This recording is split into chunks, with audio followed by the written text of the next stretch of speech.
आज हम नैतिक विकास, चारित्रिक विकास अथवा आध्यात्मिक विकास, तीनों विकासों को हम आसानी से समझ सकते हैं। और इस विषय पर जो सबसे अच्छे विचार दिए हैं वो कोहन वर्ग ने दिए हैं। और कोहन वर्ग ने सबसे प्रथम उनके स्तर बताए हैं।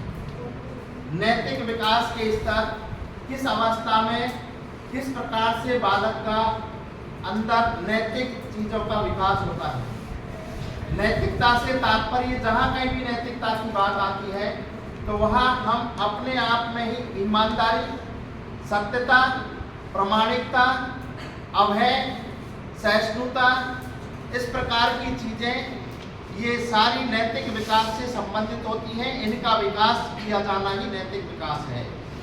अब नैतिक विकास की ये तत्व कौन सी अवस्था में किस प्रकार से विकसित होते हैं, हमें इस चीज पर ध्यान देना चाहिए, क्योंकि हर अवस्था में नैतिक विकास की ये चीजें बदल जाती हैं।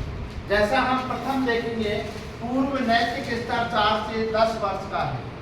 अर्थात 4 से 10 वर्ष में जब बालक पूर्व जो है नैतिक स्तर की कुछ चीजें ही समझता है, ज्यादा उसे नैतिकता की जानकारी नहीं होती है।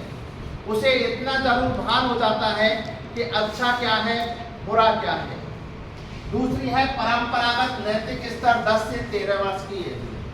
इसमें नैतिक मूल्यों का विकास जो हमारे परिवार के अंदर रीति रिवाज, त्योहार, परंपराएं, शादी विवाह, इस प्रकार की जो चीजें होती हैं उनके माध्यम से नैतिक मूल्यों को सीखता है।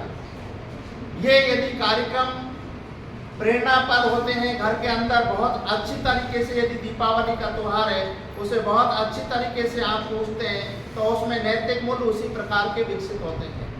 हमारी परंपराओं में किस प्रकार से उन चीजों को किया जा रहा है, किस प्रकार से मान्यताओं को निभाया जा रहा है, उन चीजों को वो देखता है और देखने के बाद उसी प्रकार के मूल्य उसके अंदर विकसित होते हैं।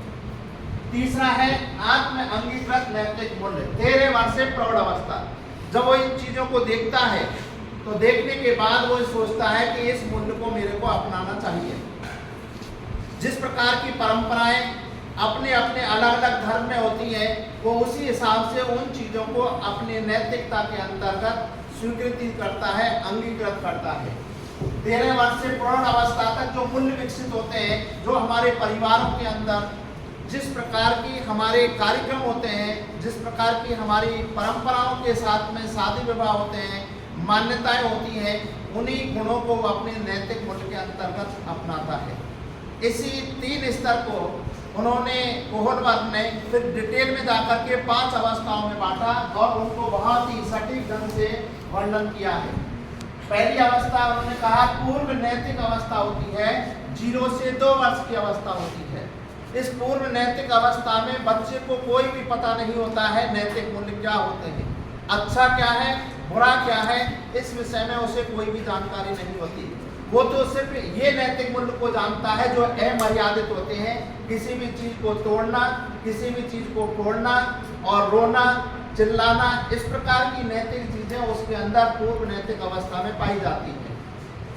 दूसरा हम देखेंगे कि स्वयं केंद्रित अवस्था 3 से 6 वर्ष होती है। स्वयं केंद्रित का मतलब है अपने आप पर केंद्रित होती है, अपनी व्यक्तिगत आवश्यकताओं को इस अवस्था में नैतिक मूल्य पर ध्यान देता है कि मेरे को ये चीज चाहिए, उसके लिए वो जिद करता है।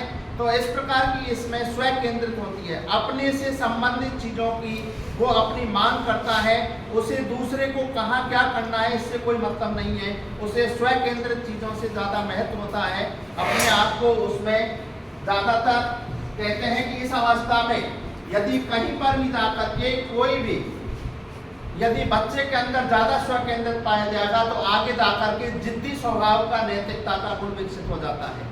इसलिए इस अवस्था में बच्चे जिद करते हैं और उनकी जिद्दों को पूरा किया जाता है, तो उसी प्रकार के नैतिक विकास उसके अंदर पाए जाते हैं।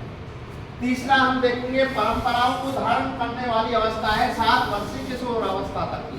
इसमें अभी आपको जानकारी दी कि जो भी परंपराएं, मान लीजिए इस संस्थान की क्या क्या परंपराएं, किस प्रकार से यहाँ पर फेयरवेल किया जाता है, किस प्रकार से यहाँ जयंतियों को मनाया जाता है, कैसे यहाँ पर्वों को मनाया जाता है, किस प्रकार से यहाँ प्रार्थना की जाती है, किस प्रकार से यहाँ पर महापुरुषों की जयंतियों को मनाया जाता है, कैसे त्योहारों को मनाया जाता है, कैसे पर्वों को मनाया जाता है, वो नैतिक गुण उस बच्चे के अंदर आना शुरू होते हैं और यहीं से होते हैं। यदि किसी विद्यालय में आयोजित ही नहीं होते हैं तो वहाँ नैतिक विकास कहीं पर भी नहीं होगा।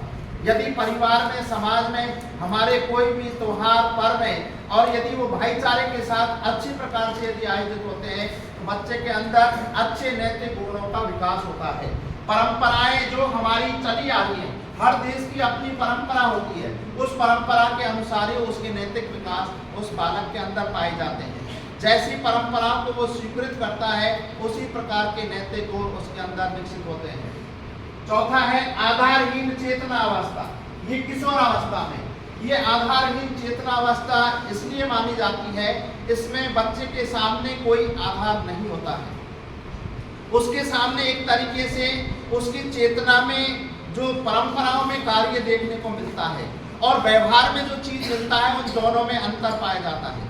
व्यवहारिक रूप में चीज दूसरे रूप में दिखाई दे रही है और नैतिक रूप में हम दूसरे रूप में दे रहे हैं। मतलब सैद्धांतिक और व्यवहारिक जितनी भी परंपराएं आप देखेंगे कि समाज के अंदर पर्दा प्रथा एक जो है हम मानते हैं बहुत सारे, लेकिन व्यवहार में जब देखते हैं कि बहुत सारे समाज के अंदर वो चीजें नहीं है, तो ऐसी जो विरोधाभास चीजें होती है इसके कारण से वो आधारहीन चेतना अवस्था में रहता है कि कौन से नैतिक मूल्यों को अपनाना चाहिए। क्योंकि कभी कभी समाज में बहुत सारी चीजें पिछड़े हुए के कारण रहती हैं, उनमें नैतिक मूल्य नहीं आ पाते हैं, तो बच्चे को जब विद्यालय में जाता है कहीं पर भी इस प्रकार की चीजों को देखता है तो उसे लगता है कि किस नैतिक मूल्य को अपनाया जाए, इसलिए वो उस अवस्था में जाकर के आधारहीन चेतना अवस्था में रहता है। किशोर अवस्था के अंतर्गत आकर के किशोर अवस्था जैसे ही 19-20 के हम आएंगे, प्रौढ़ अवस्था आ जाती है, तब वो आधारयुक्त चेतन अवस्था उसके अंदर आ जाती है। वो उन चीजों पर तर्क करने लग जाता है, उन चीजों को वो समझने लग जाता है और ये देख लेता है कि मेरे को मेरे समाज की ये चीज को अपनाना चाहिए, मेरे समाज की इस चीज को नहीं अपनाना चाहिए। इसलिए आपने देखा होगा बहुत सारे परिवार में बहुत सारे बच्चे विरोध करते हैं किसी भी चीज का। मान लीजिए पर्दा प्रथा है या कहीं पर उस प्रकार से रहने के लिए मना करते हैं तो वो उसका विरोध करते हैं, तर्क देते हैं कि ऐसा हमारे समाज में क्यों होता है। तो इस प्रकार से उसमें उसी प्रकार के नैतिक गुणों का विकास होता है।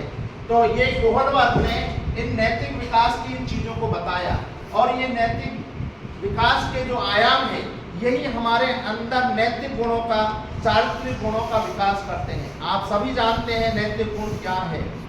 यदि कोई भी व्यक्ति रिश्वत लेता है तो समाज के अंदर वो अनैतिक गुणों के अंदर माना जाता है। यदि कोई भी व्यक्ति किसी भी लड़की के साथ गलत व्यवहार करता है वो अनैतिक आचरणों के अंतर्गत आता है। आपने देखा होगा रावण जो है उसका चरित्र सिर्फ एक कुछ कारण से ही जो है वो समाज के अंदर उनका चरित्रहीनता के रूप में उन्हें आज जाना जाता है। भगवान राम है, चरित्रता के कारण उनकी पहचान है। तो आप लोगों ने इस बात को समझा होगा कि बच्चे का नैतिक विकास किस अवस्था में कौन सी चीज़ों का करना चाहिए। इन अवस्थाओं में अलग अलग तरीके से गोहलवर्ग ने समझाया है और उन्हीं विचारों को हमें आगे जाकर के बच्चों में विकास करना चाहिए। धन्यवाद।